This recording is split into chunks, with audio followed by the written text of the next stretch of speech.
ॲथरच्या दमदार स्कूटर्स आता कुडाळमध्ये ॲथर 450 आणि ॲथर रिस्टा. आजच भेट द्या Ather showroom, Mumbai Goa highway, Kudal, hotel spice कोकणच्या समोर. संपर्क 9730 10 64 77. तोंडवळी ग्रामपंचायतीनं अनधिकृत वाळू उपसा बंद करण्याचा ठराव घेऊन 24 तास उलटले नाहीत तोवर पुन्हा त्याच भागात 25 ते 30 बोटींच्या माध्यमातून वाळू उत्खनन सुरू झाल्याचं समोर आलंय. या प्रकारामुळे तळाशील तोंडवली ग्रामस्थ केवळ देखावा करून आमदार आणि प्रशासनाची दिशाभूल करत असल्याचा गंभीर आरोप रेवंडी ग्रामस्थांनी केलाय. पाहूयात. काही दिवसांपूर्वी तळाशील तोंडवली येथील ग्रामस्थ आणि महिला आंदोलकांनी खाडीत उतरून अनधिकृत वाळू उपशाविरोधात आक्रमक पवित्रा घेतला होता. या आंदोलनाची दखल घेत आमदार निलेश राणे यांनी उपोषणस्थळी भेट देऊन ठोस आश्वासन दिलं होतं. त्यानंतर ग्रामस्थांनी उपोषण मागे घेतलं.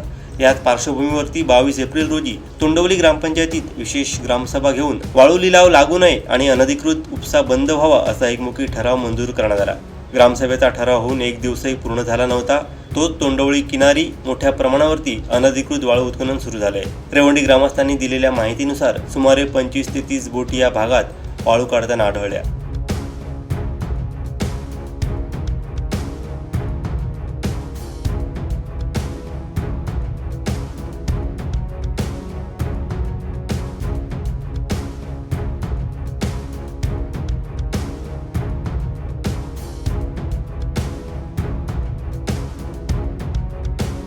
रेवंडी गावात अनधिकृत वाळू व्यवसाय सुरू आहे असा खोटा प्रचार करून स्वतःच्या गावात मात्र सर्रास अनधिकृत धंदे सुरू ठेवायचे हा दुट्टप्पीपणा आहे अशी टीका रेवंडी ग्रामस्थांनी केली आहे.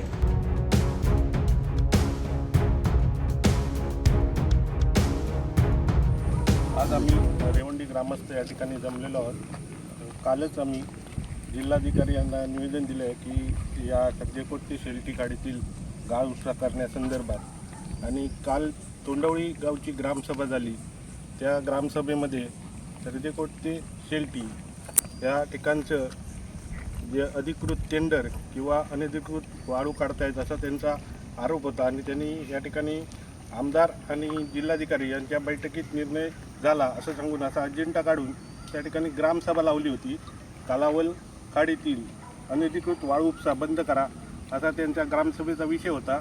आणि आज या ठिकाणी त्यांचेच गावातील सगळ्या बोटी 41 बोटी अनधिकृत वाळू उपसा करत आहेत, आणि त्याचं आम्ही या ठिकाणी लाईव्ह शूटिंग केलेलं आहे. आज तोंडवळी ग्रामपंचायत हे असं भासवते आहे की बाकीचे गाव या ठिकाणी अनधिकृतपणे वाळू चोरी करत आहेत, परंतु त्यांचाच गाव या ठिकाणी 40 बोटी घेऊन अनधिकृत वाळू उपसा करत आहेत. आणि या संदर्भात आम्ही प्रशासनाला जाग आणण्यासाठी आणि या ठिकाणी जो अनधिकृत वाळू उपसा चालू आहे प्रशासनाच्या आडून तो बंद करण्यासाठी आम्ही या ठिकाणी आज लाईव्ह आलेलो आहोत. नमस्कार.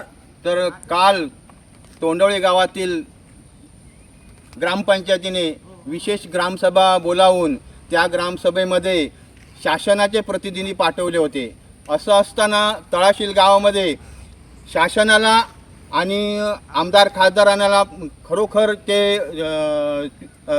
हे करून अंधारात ठेवून आज त्यांच्या गावामध्ये अक्षरशः 15 ते 20 बोटींनी हे वाळू उत्खनन करत आहेत.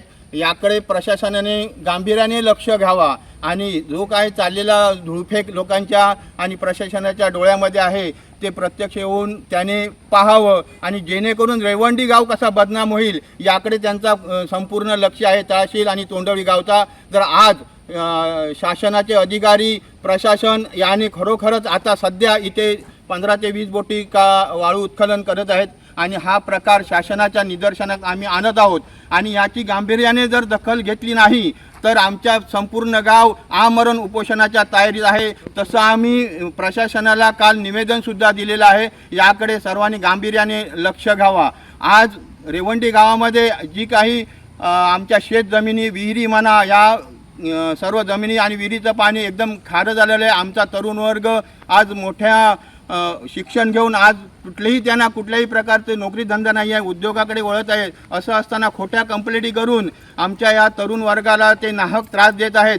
तर प्रशासनाने याची गांभीर्याने दखल घ्यावी आणि विशेषतः आमचे जे विद्यमान आमदार आहेत त्यांनी आमच्या रेवंडी गावामध्ये एकदा तरी येऊन आमच्या ग्रामस्थांची भेट घ्यावी. एकतर्फी कुठलाही त्यांचा निर्णय ऐकून कुठल्याही प्रकारचा निर्णय देऊ नये. आमच्या रेवंडी गावावरती जो अन्याय होतो आहे तो कुठेतरी थांबवावा आणि जी प्रशासनाची चोरी करून ते तळाशील तोंडवळी ग्रामस्थ वाळूचा अमाप लोट करत आहेत आणि रेवंडी गावावरती ते उलटं खापर फोडत आहेत. तर तसं नसून आज 100% तिथे चोरी होत आहेत आणि हे कुठेतरी थांबलं पाहिजे आणि रेवंडी गावाची बदनामी होते ती पण थांबली पाहिजेत. माझी कळकळीची विनंती आहे गावच्या वतीने की शासनाने याची गांभीर्याने दखल घ्यावी आणि आज जो काही प्रकार चालू आहे, काल ग्रामसभा घेतली, त्या ग्रामसभेमध्ये सुद्धा शासनाचे प्रतिनिधी उपस्थित होते. ते तिथे ग्रामसभा घेत होते आणि बाजूला वाळू उत्खनन होत होते. धन्यवाद. काल तोंडवळी गावामध्ये ग्रामसभा घेण्यात आली आणि तिथे असं ठरवण्यात आलं की अनधिकृतपणे वाळू उपसा जो आहे तो थांबवला गेला पाहिजे. पण ह्या क्षणी पाहायला गेलं तर तोंडवळी गावामध्येच अनधिकृतपणे वाळू उपसा चालू आहे. नायब तहसीलदार मॅडमही तिथे होत्या आणि त्या ठिकाणी त्या गावामध्ये भैयासुद्धा राहत आहेत. मग प्रशासनाने ह्याची दखल घेऊन त्यांची का चौकशी केली नाही की हे भैया इथे काय करतायत. आणि आज जर तुम्हाला इकडच्या आमच्या बोटी दाखवल्या जात आहेत जे की नाही आहे तिथे आणि खोटे आरोप आमच्या रेवंडी गावावर केले जात आहेत, तर तुम्ही त्या गावातून जाताना नदीचं तुम्हाला बोटी दिसण्यात येतात. मग त्याची चौकशी का केली जात नाही. आमदार साहेबांची आणि प्रशासनाची ही दिशाभूल केली जात आहे आणि ही दिशाभूल कुठेतरी थांबावं आणि आमच्या रेवंडी गावचं जे नाव बदनाम होत जात आहे, मुलांची नावं बदनाम होते, हे कुठेतरी थांबावं. यासाठी आज आम्ही तोंडवळी गावाचा व्हिडिओ केलेला आहे. त्याच्यामध्ये तुम्ही बघू शकता की तिथे अनधिकृतपणे वाळू उपसा चालू आहे आणि प्रशासनाने ह्याची लवकरात लवकर दखल घ्यावी हीच आमची प्रशासनाला विनंती आहे. आमदार साहेबांना विनंती आहे की कृपा करून आम्हाला न्याय मिळवून द्या या सगळ्या गोष्टी. तळाशीलातील लोकांनी इथे पाण्यात राहून उपोषण केलं आणि त्या ठिकाणी असे सांगण्यात आले की वाळू उपसा होत आहे, त्याच्यामुळे आमचा गाव वाहून जाणार आहे. पण आता बघायला गेलं तर तळाशील गावाकडून 100 मीटरवर वाळू उपसा होत आहे. आता त्यांचं गाव वाहून जाणार नाही आहे का? किंवा ज्या काही 35-40 बोटी त्यांच्यासमोर वाळू उपसा करत आहेत ते त्यांना दिसत नाही आहेत का? किंवा त्यांच्याच गावातील एका यूट्यूबरने सांगितले होते की चुकीच्या माहिती मीडियासमोर देऊन आमच्या रेवंडी गावाचे नाव बदनाम करण्याचा प्रयत्न केला होता.